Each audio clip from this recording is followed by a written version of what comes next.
बारात लागेला। दुआरे बारात लागे से पहले एगो सगुनो उठेला आ सगुन उठेला तो हमनी के घरे गीत गवाला। बहुत पुरान गीत है, अभी लोग तनी से ओकरा के चेंज करके गावत, जितना कलाकार बालो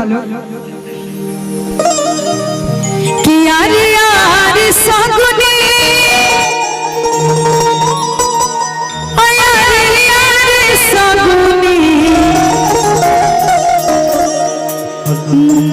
सगुना ले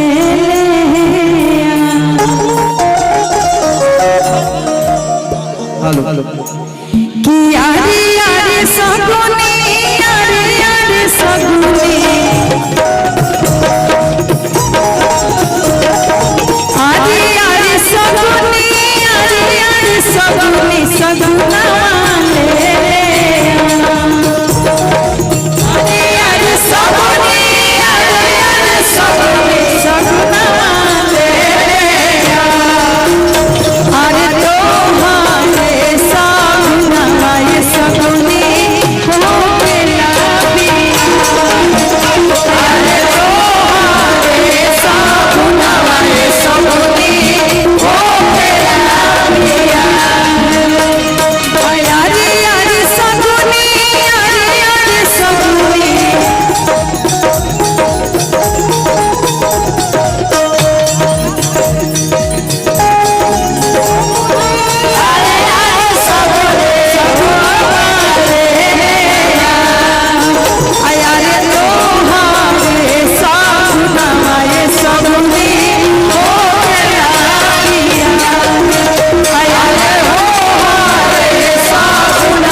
कहीं भी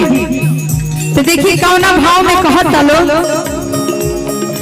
अरे यार पैसरिया अरे यार पैसरिया अरे यार पैसरिया अरे यार पैसरिया अरे यार पैसरिया से दूरा ले यार यार पैसरिया अरे यार पैसरिया से दूरा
सगुन उठेला